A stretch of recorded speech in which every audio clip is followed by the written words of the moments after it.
That's 5. Gambling problem? Call 1-800-GAMBLER. 21 plus only. Must be physically located in Ohio. T&Cs apply. This episode is brought to you by Progressive Insurance. Whether you love true crime or comedy, celebrity interviews or news, you call the shots on what's in your podcast queue. And guess what?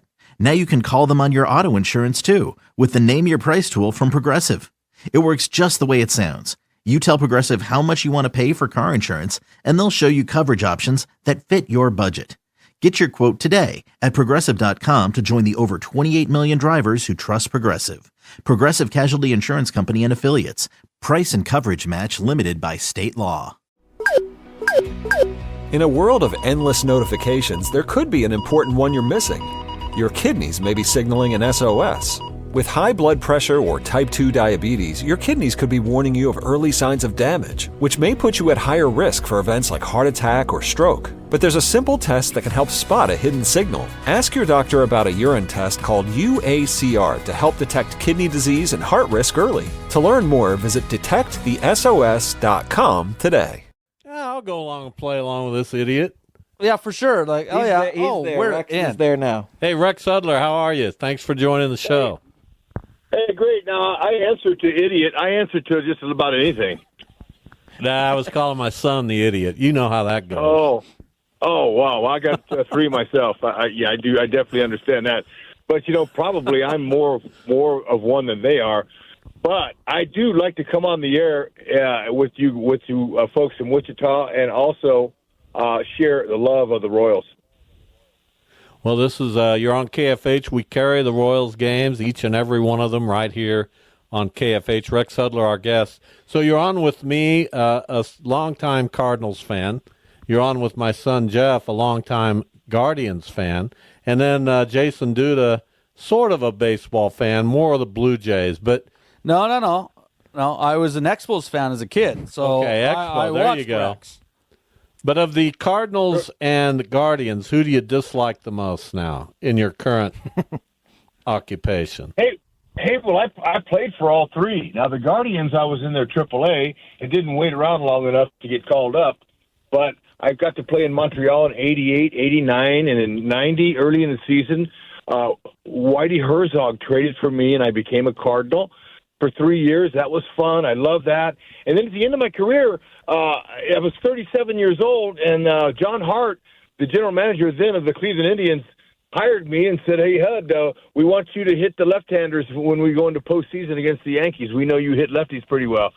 So I couldn't make it last. I couldn't last long enough, so I went into retirement, and I'm happy I did because it was time for me to go home.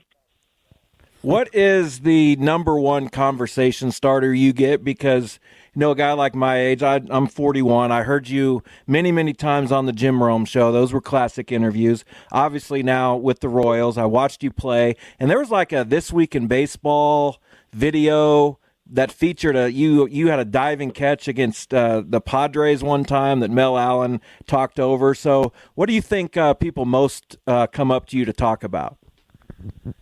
Well, that's interesting.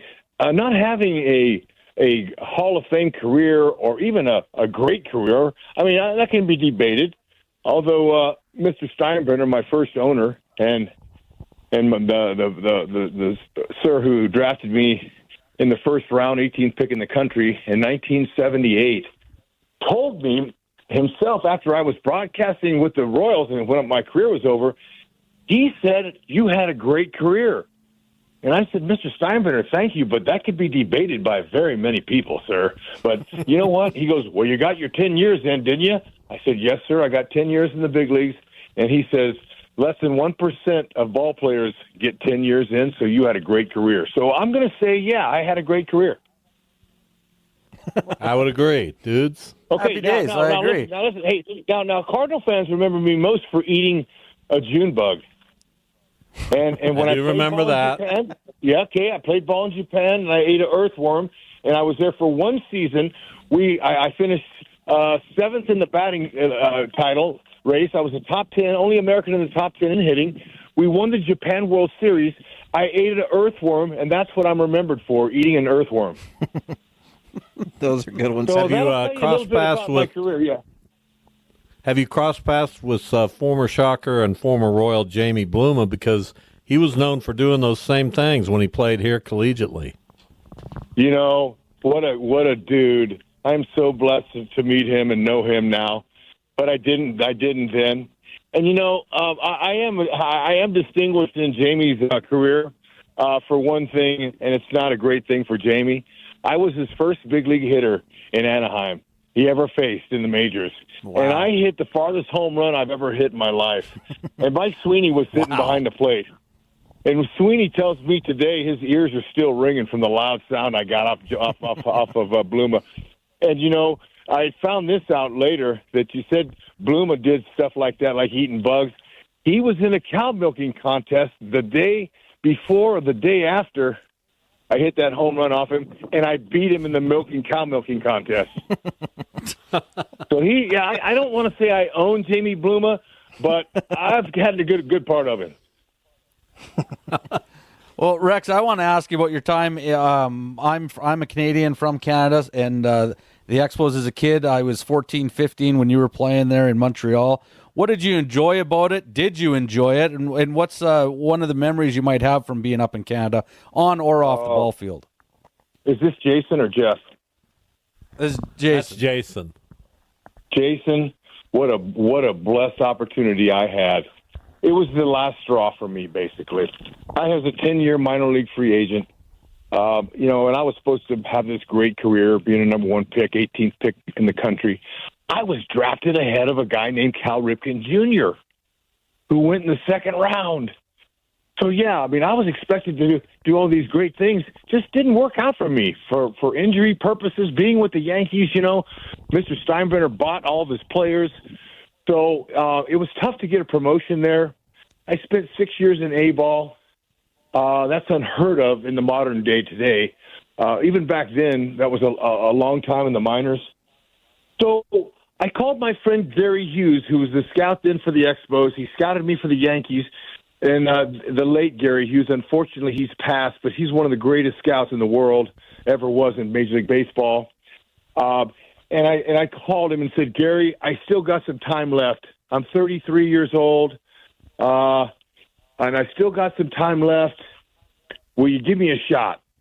Can you get the Expos to give me a shot?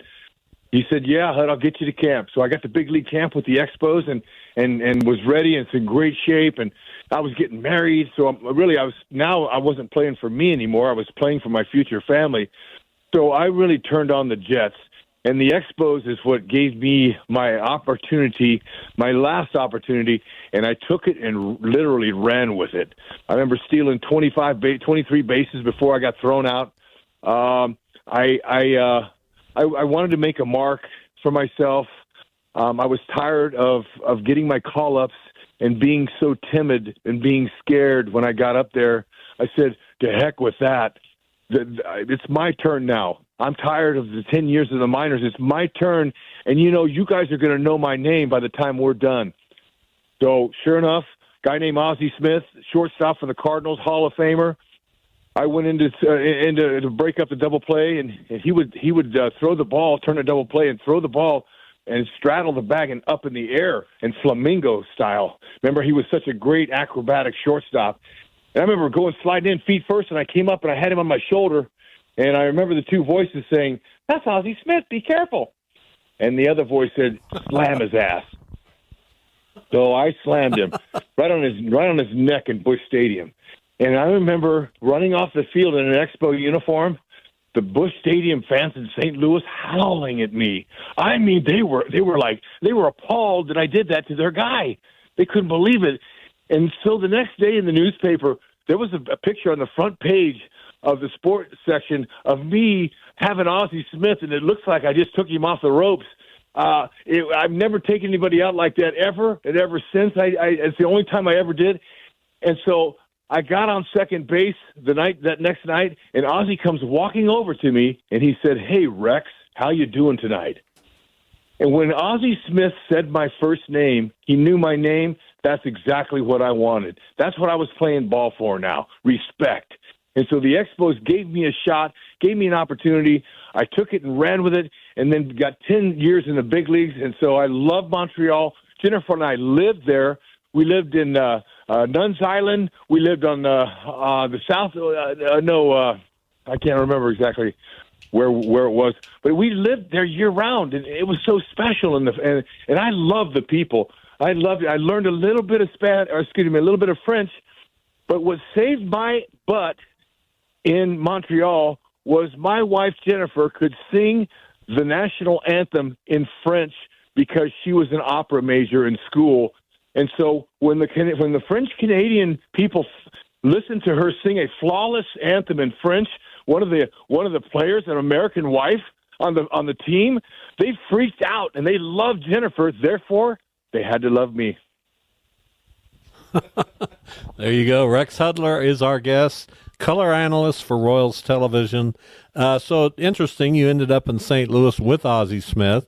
You said he respected you, but I wanted to go back to after your days with the Cardinals ended. You went and played for a season in Japan, and when you got back, you joined the Angels, and you had a really good 3-year stretch with the Angels from age 33 to 35. What the heck happened? You played your best baseball in those years when we would normally think of guys kind of, starting to diminish a little bit. Well, that's a great question, sir. And I did have my best years with the Angels. I was thankful for really every team.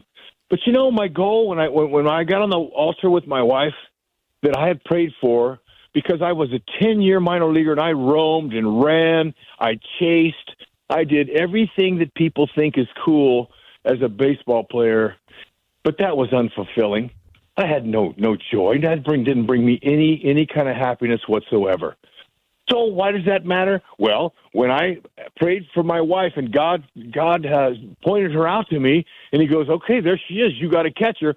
I caught her, and on the altar, my best friend married me, and I told her, I just spent 10 years in the minors. I don't know what the odds are, but I'm going to get you 10 years in the majors. We get married. You're going to help me. God's going to help me, and I'm going to help myself. And we're going to get 10 years in. Now, the odds of that happening at that time, she probably laughed, but she didn't, thankfully, out loud. But that's exactly what happened. So it was fasten your seatbelts.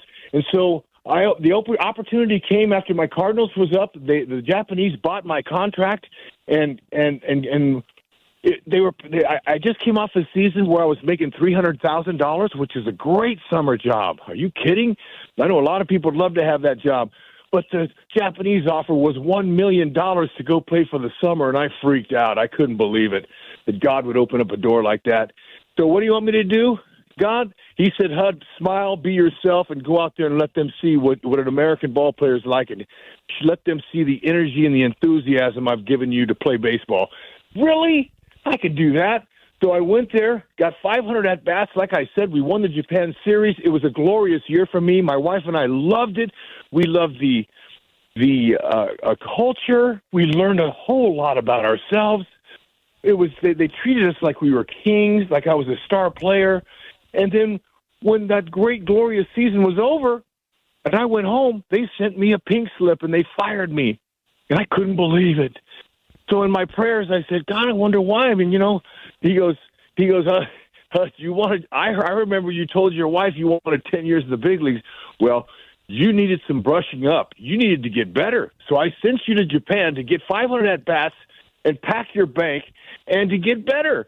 And so good luck to you. I'll find you a role, but you're going to get 5 more years in the big leagues just like you promised your wife." And see, this all happened because I let God back in the driver's seat. I was driving my car for the 10 years I was wandering in the minors. I had no direction. And he just stood back and goes, "Okay, Hud, you're driving to the land of nowhere. You need me back in that driver's seat so I can give you a purpose."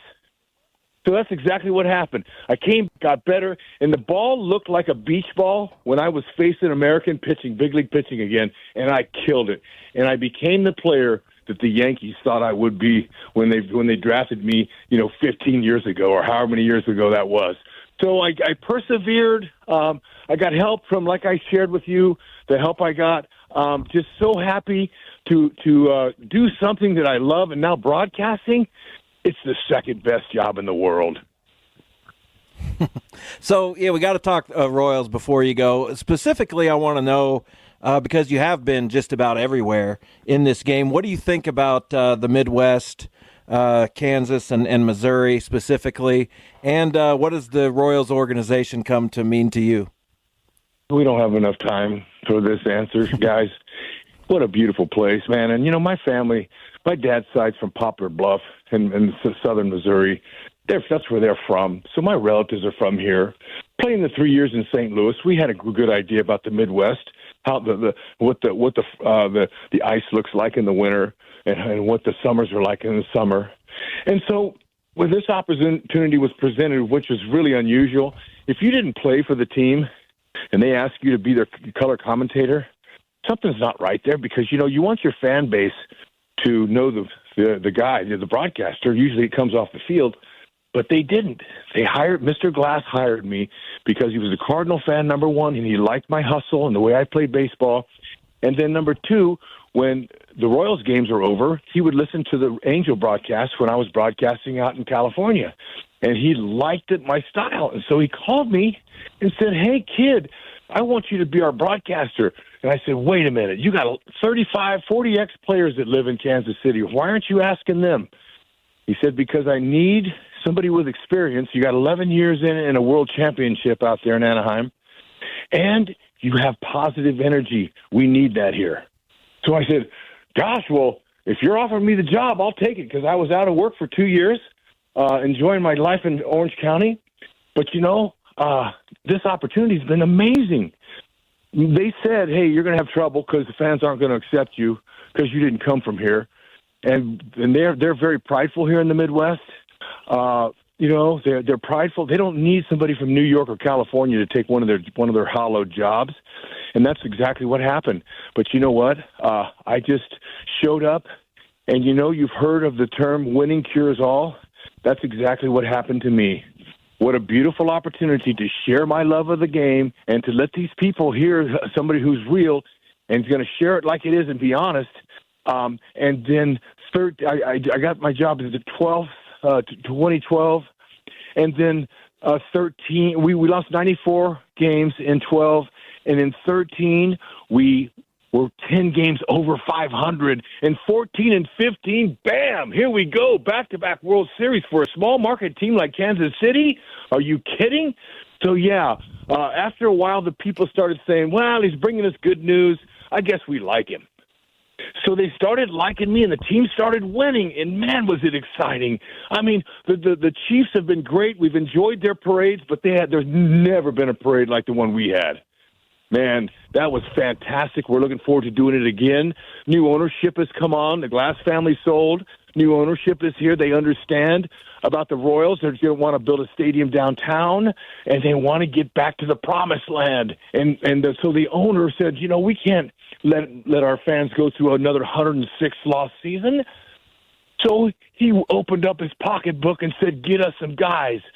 So he spent over $100 million on players, and he re-upped one of the greatest young players in baseball who gave us, the Kansas City Royals, his entire career, Bobby Witt Jr., by signing on the dotted line. This team is moving forward. They can go worst to first. You watch in this division, it's doable. We're so excited here, but they've got to get off to a good start. That's the whole problem the Royals have had. They've always been slow starters and strong finishers, but they can't afford to play catch-up. If they want to contend, they'll have to have a 500 April or better. Rex, that was amazing. Before we let you go, what's the best thing about a dark cloud? Ooh, man, it brings a relief to your eyes in the middle of the summer when you're on a baseball field. We look forward to the beginning of the Royals season, the beginning of Major League Baseball. As always, we appreciate hearing you and your cohorts on television and certainly on radio here on KFH in Wichita. Rex, thank you so much for spending time with us today. Bob, Jeff, and Jason, I appreciate you guys stomaching me and my stories. But I'm so grateful. We love for it. this over 40 years in baseball, and it's so fun to tell stories, guys. And thank you so much. I look forward to joining you again this summer. We will do Thank that. you. Thank you, Rex. Thank you. Listen up, football fans. It's never ordinary at Bet365. Gambling problem? Call 1-800-GAMBLER. 21 plus only. Must be physically located in Ohio. T&Cs apply. In-app only. This episode is brought to you by Progressive Insurance. What if comparing car insurance rates was as easy as putting on your favorite podcast? With Progressive, it is. Just visit the Progressive website to quote with all the coverages you want. You'll see Progressive's direct rate, then their tool will provide options from other companies so you can compare. All you need to do is choose the rate and coverage you like. Quote today at Progressive.com to join the over 28 million drivers who trust Progressive. Progressive Casualty Insurance Company and Affiliates. Comparison rates not available in all states or situations. Prices vary based on how you buy. You're jamming your favorite song, and while you aren't missing a beat, you could be missing a signal from your body. It's an SOS from your kidneys, and it doesn't sound like music at all. It's silent. High blood pressure, type 2 diabetes, and other risk factors can quietly stress the kidneys, leading to negative impacts on the heart. That's why you should ask your doctor about a simple urine test called UACR. Most miss the signal for hidden kidney disease and related heart risk. You shouldn't. Visit detectthesos.com today to learn more. There's nothing like gaining a fresh perspective from experts who've seen it all and have the wisdom to prove it. With Masterclass, you can learn from the best to become your best. With plans starting at $10 a month, billed annually, you get unlimited access to over 200 plus classes taught by the world's best business leaders, writers, chefs, and more. With Masterclass, you get thousands of bite-sized lessons across 13 categories that can fit into even the busiest of schedules. And the classes really make a difference. 3 in 4 surveyed members feel inspired every time they watch Masterclass. And 83% of surveyed members have applied something they've learned from Masterclass to their lives. Masterclass always has great offers during the holidays, sometimes up to as much as 50% off. Head over to masterclass.com/audio for the current offer. That's up to 50% off at masterclass.com/audio. masterclass.com/audio. Starting your own business can be intimidating. Suddenly you're wearing all the hats: designer, marketer, customer support, shipping expert. It's a lot. That's where Shopify comes in. Shopify is the global commerce platform powering millions of businesses around the world and 10% of all e-commerce in the US. Shopify has your back. With hundreds of ready-to-use templates, you can launch a beautiful, professional online store that looks and feels like you. Need content? Shopify's AI tools can help you write product descriptions, headlines, even enhance your product photos. Want to grow your reach? Easily create email and social media campaigns to meet your audience wherever they're scrolling. And with Shopify's world-class support, you'll have expert help for everything. Turn your big business idea into with Shopify on your side. Sign up for your $1 per month trial and start selling today at shopify.com/Odyssey Podcast. Go to shopify.com/Odyssey Podcast. Shopify.com/Odyssey Podcast.